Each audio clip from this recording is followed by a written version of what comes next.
In this video, I'm gonna teach you how to fix Blox fruits can't join. It's a very quick and easy process, so make sure to follow along.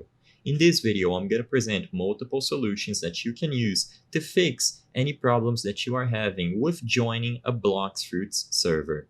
So this is going to work if you are just tapping to play the experience and loading into a random server, or if you are trying to join your friends in a private server.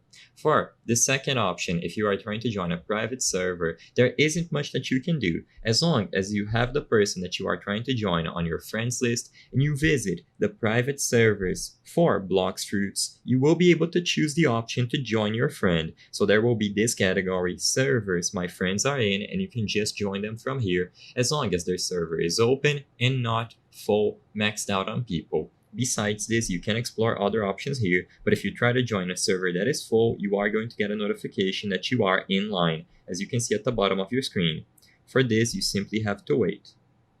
Now, afterwards, if you are trying to join Blox Fruits just through one of the random servers and you are having trouble, regardless of your platform, either PC, console, or mobile, what I would recommend is to close down any unused applications. So, for example, I have Honkai, YouTube, Minecraft all running on the background. What this is going to do is just take up resources that could be used for Blox Fruits. By closing down those apps, I will be able to focus all my device's memory and performance inside of Roblox, allowing me to join the experience without any lag.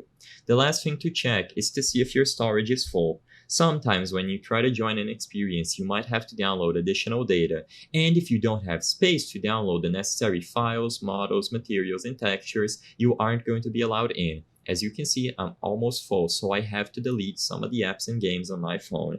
With all of this out of the way, you should be able to join the experience without any problems as long as you have the latest version of Roblox and you are signed into an account. I hope I was able to help you on how to fix Blox Fruits can't join. If this video helped you, please be sure to leave a like and subscribe for more quick and easy tips. Thank you for watching.